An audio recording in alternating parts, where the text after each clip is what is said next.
How's it going, everyone? John Mango here, repping Beyond the Iron, where I drop weekly fitness content on this channel, helping you get to your goals faster and more enjoyably.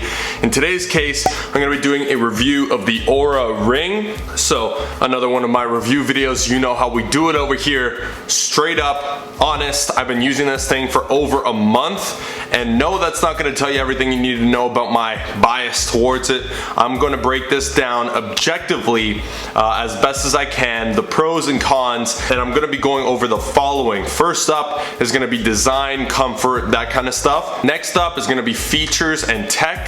After that is going to be basically accuracy, reliability, you know, its performance. Then it's going to be actual pricing, and lastly it's going to kind of wrap up with total overall value and how I feel about it, whether or not it's actually worth it. Okay, now again, this is the item Oura ring. Here, let me take it off for you. And in case you're not familiar with what this is, it is a fitness tracker. Okay, so starting off with design, and as you can see, obviously a very small design, and actually people look at this, they have no idea that it's a fitness tracker. A lot of the times they just think it's a cool looking ring, which it actually is. I would say the design is on point for this thing, and on top of that, it actually weighs as much, if not quite a bit less than a normal ring. Okay, it fits on your finger like a normal ring. You get the sizing kit if you need it, and it really just fits around your finger. I actually got mine to fit around 2 fingers. Okay, so I got my middle and index finger that it fits around, and it's very comfortable. You literally don't notice it. Obviously the first day you notice there's something on your hand, but design wise it's really just a normal ring, which I think is pretty cool, because that's when we start shifting into the overall features and tech. So yes, fitness tracker.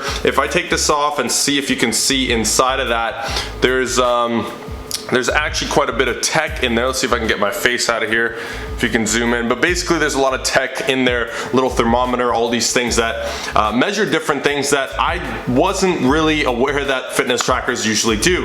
And I'm not sure if they all do, but again, considering this is in such a small form factor, I think it's really cool. So we're gonna go ahead and get into it. Now there is a companion app for the ring. Obviously it's called the Oura app. So what I'll do is I'll pull this one up on the screen and I'll go through it and discuss it.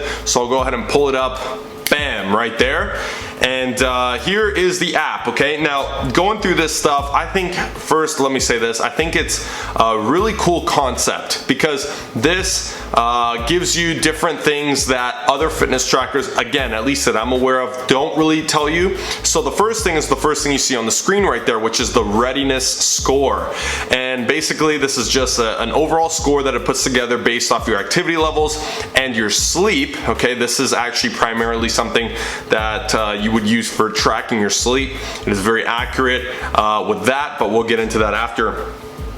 So it's going to compile all the data that it's obtained over your sleep and the day prior to give you a readiness score. So in this case it says an 82 readiness score. Obviously the highest is 100, and below that it kind of gives you an idea as to how ready your body is. Now there's some things to keep in mind that I want to touch on with this in a bit here, but I'm going to simply go through the rest of the features first. So right below that you can see your actual sleep in terms of time, and then a sleep score itself. On the right hand side it gives you, it's basically a summary, is this first page here, your activity goal currently for the day, as well as some other things, and it gives you a recommended bedtime for you to hit your goals. Down below, as you see, it wants me to go to sleep earlier than I already do, which is really starting to put me way ahead of those 3-year-olds and grandpas. Anyways, moving on. So if I go to the actual readiness tab here, it goes into a lot more detail, and one cool thing about this device here is that it measures heart rate variability, which I think a lot of them do at this point now in 2019 at the time of me recording this video. But I've supposedly heard and seen that like it's quite accurate here. It seems to be that the heart rate variability is actually somewhat of a new method to actually measure recovery. So basically it's milliseconds, and it measures, well, the variability in your heart rate. So obviously the slower your heart rate, typically the higher the variability is. and kind of gives you an idea, if I scroll down here, as to what it looked like throughout the course of the night, which I think is really cool. It actually charts it all out for you, as well as the average heart rate down here. Keep in mind, my heart rate actually has been a little bit higher these days. Typically it'd be down at 38. If I scroll way back here, you can see my heart rate comes down to 38 at times, right? But anyways, back here, so it shows you all that stuff, which I think is really cool. And also I feel like it is pretty accurate, just because having this on your finger, pretty tightly fit on your finger, I feel like has a lot less room for moving around like a watch would, right? Like a Fitbit or what have you. So I think that's cool. Moving on to the sleep. Now, the Oura Ring is known to be the most accurate sleep tracker in the market, at least from the research I've done and from what I've seen. It is important to note that you know, you do want to take these things with a bit of a grain of salt, if you will, but I'll get into that again later and explain why in detail. So here I get a detailed analysis of my sleep. So it tells you actual time in bed versus total sleep time. Now, yesterday I had a weird encounter at nighttime where I woke up from some sort of alarm that I heard going off, but then when I went to go check, it turned off, whatever. And the point here is that it actually measured that I was awake during that time, because I went back to sleep and it took me a while to fall back asleep. It seems to have picked that up, as you see here. When I scroll down, you see the awake, the REM sleep, light, deep. You know, it's really cool to have those features, but again, how accurate it can be remains to be seen. So it's also going to show you the resting heart rate. And then lastly, we've got the activity tab, which basically tells you how many calories you've burned, steps, all that stuff, meet daily goals, training frequency, volume. So that said, the tech and the app here is all really cool. As you see, it's got all my days tracked. If I just go back, it gives you averages for the week, all that kind of stuff. You can click on each individual little item here. So here it gives you a little chart saying, look, to get your day off to a good start, how about getting some fresh air? So it gives you some recommendations, which is cool. Do I take them that seriously? No. And that's what I want to go into next, accuracy and credibility. So fitness trackers in 2019, they're cool, they're advanced. I mean, it looks cool, right? It's nice. It's good to have these features, but the accuracy is still not to the point where you should take it all that seriously. So what I mean is this. For example, myself, I work out extremely vigorously every single day, and so for that reason, you know, if I click on recovery time, it says, you know, you want to have adequate recovery between days and whatnot, but I burn an extreme amount of calories per day, right? I'm averaging about 3,000 if you look here, 3,600 some days, and because of that, as you see, my activity score kind of goes down over time. Right? And it's because it feels that I'm not recovering enough because I'm doing more exercise than the average person would. And there would be days where I wake up and the readiness score, for example, this day on Saturday, it said it was a 68 readiness. Your elevated body temperature, but oh, that's another thing, it takes body temperature, which is cool. Try taking it easy today. I literally went to the gym and annihilated it, okay? Like, look at that, 8 hours and 6 minutes of sleep. I felt like $1 million.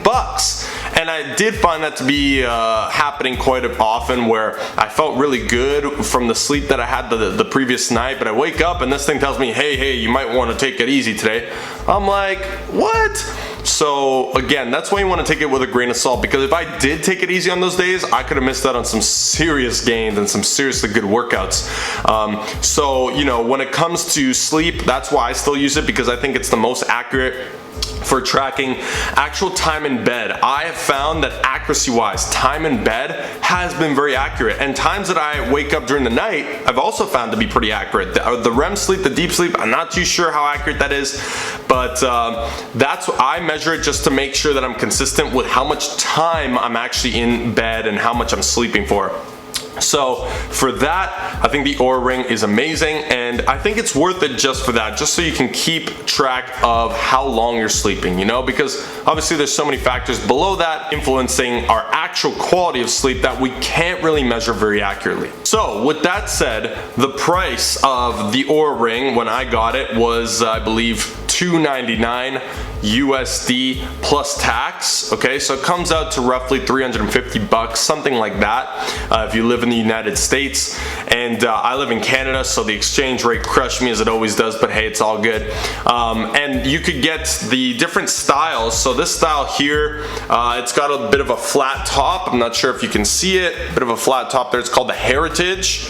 There's also another one called the Balance, which got a little pointed top. They're both the same price. You can get a silver one as well. I got the black. And you can also pay like $1,000 for the diamond colored one. Now, I'm gonna say this right off the bat. Don't get the fucking diamond colored one. Are you kidding me?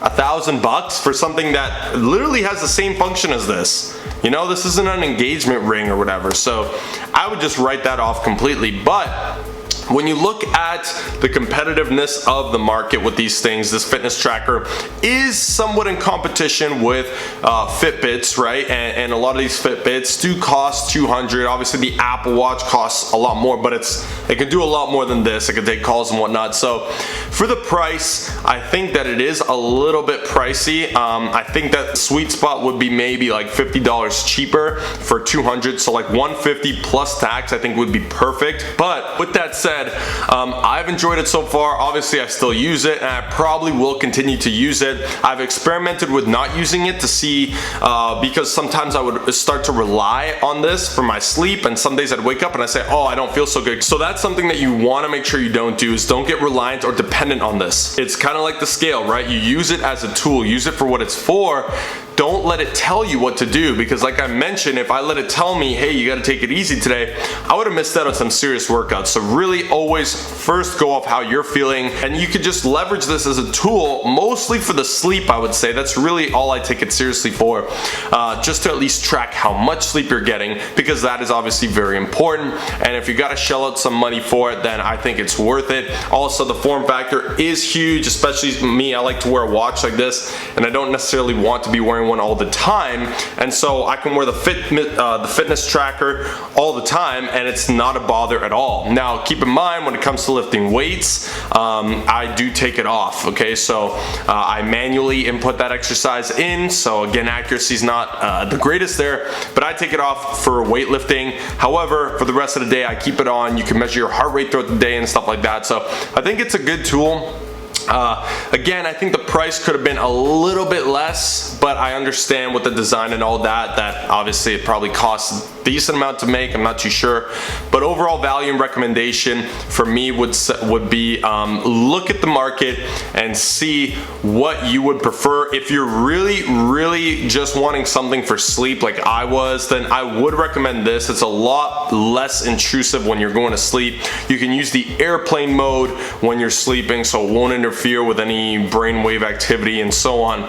But if you're really just looking primarily for something to track sleep, I would recommend this even at the price it's at now. However, if you want something that you want to take more seriously for fitness tracking and actually tracking your workouts and so on, and maybe some other functionalities, right, that the Fitbit and Apple Watch and things of that sort could offer, then I would probably look more towards those accessories instead. So with that said, that's it for the video, that's it for the review. I will keep using it because it's impossible to measure a beast's calorie burn from my workouts, but hey, I mean, if you're not quite there yet, I get it. No, but seriously, I'm gonna keep using it for sleep purposes only, and if you're looking for something to track your sleep, I recommend it. If not, check out the market, see what else there is on sale, or see what else there is that you can get that can help you do a lot more than this one can. So, thanks for watching the video. I hope you guys enjoyed it. I hope you found it helpful. If you have any questions, comments, concerns, or anything, just drop it in the comment section below. Hit the like button if you liked it, dislike if you want to get roasted. Don't forget to share with your friends and subscribe, because I'm bringing videos every damn